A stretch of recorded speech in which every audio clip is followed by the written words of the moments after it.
Evening all, welcome to some more Destiny, and this is going to be a quick one because we now have officially run out of footage. I think we've got 2 more videos and that is it. You have seen everything that we did, pretty much. Pretty much. And I think really this is a good kind of timing as well, because we are there. We are now at the point where the game is almost with us. It's almost here, and I wanted to show you this because this is the always alluded to moment where all of a sudden the two sides escalate into a massive fight between each other, and this is how it starts. So I thought I'd show you this. I don't do terribly well because it's bloody hard and I'm on my own, so you know, chill bro, give me a break. Looking forward to this. Right, just listen to my words. Listen. Add me on PSN if you want to play with us, because at the moment it's going to be really difficult to actually get any idea what the hell is going on with this game until we're used to it. So I know that pretty much the way it works is you have to be in similar PSN lists. You have to be friends on PSN to even get into the same gang, I believe. So if you haven't already, add me on PSN. It's just CEO Pyrex, all one word, lowercase, CEO Pyrex, and we'll go play. This is on the PS3. We are going to get a PS4 imminently. Not sure. I haven't bought it yet. I'm going to go out and buy it probably the day that it gets released.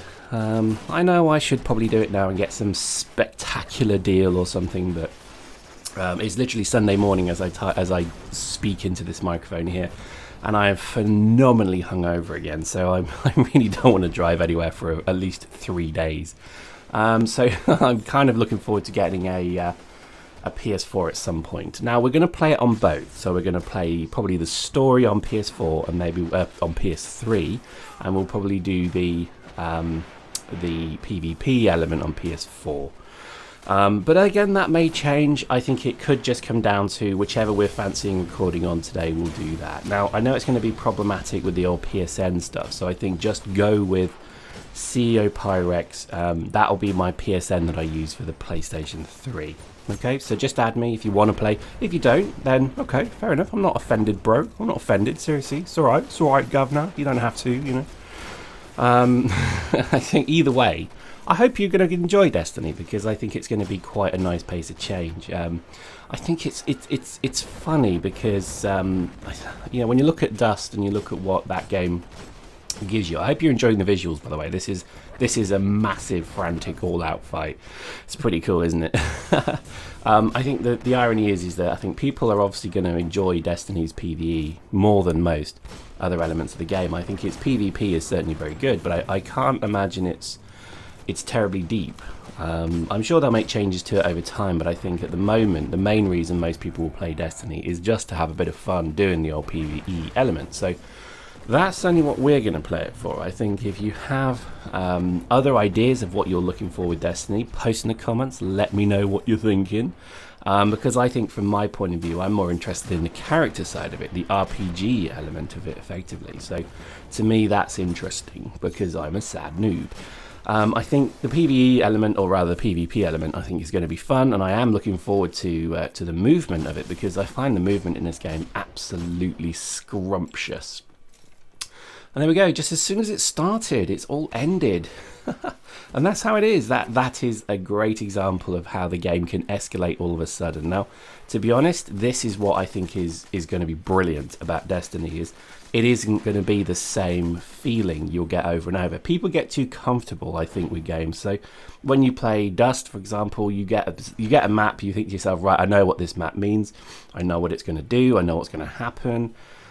And in the end, that actually gets you a bit bored. A lot of games suffer from this. So if you think of DayZ is a great example, because DayZ is, once you've actually experienced all the areas of DayZ and how the game works and the mechanics, is actually pretty boring. There's not actually a great deal more going on. It's very formulaic. It's very, you know exactly what's going to happen. And I think this was kind of my issue with it, because all of a sudden it was not actually that interesting. Now, interestingly enough, From that, if you look at games like State of Decay, they have got something in, and Left 4 Dead, they're two good examples where the game will all of a sudden say, oh, are you comfortable, are you? Oh, you're happy, are you? Right, here's a 20,000 zombies running at you to eat your brain. And the game would just all of a sudden go boom, bang, and it would just rush at you. And I like that. I think that has to be one of the more kind of fun parts of gaming, is the non-scripted emergent gameplay piece of it. So I really like that. Eve suffered from this massively, because once you learned how the mechanics of all the areas worked, how the anomalies worked, you realised there was a formula to it. So you'd warp in, you'd say, okay, it's this anomaly, and it's this complex, and then nothing changed. It became literally just almost turning the sausage machine while watching a video.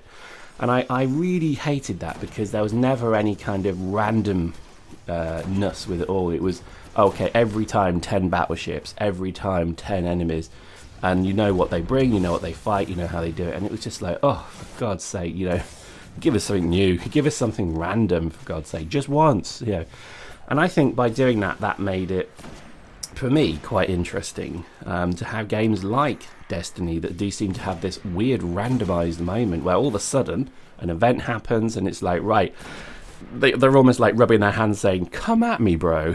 And I do like that. I think that has a real thing to it, because I'd be exploring, I'd be playing a game sat on my sofa, and I'd be whizzing around on my jet bike, and all of a sudden the clouds would darken and some God knows what would happen, and you're like, what's going on? And it was because it was not usual. And I really like that. I hope there's more of these non-scripted scenes, because there's nothing better than when you're experiencing complete randomness and you're not sure what's going on, and it's terrifying. That I like. So there we go, a snippet, one more to go, and then we are ready to launch. Hopefully you enjoyed that. We'll see you next time.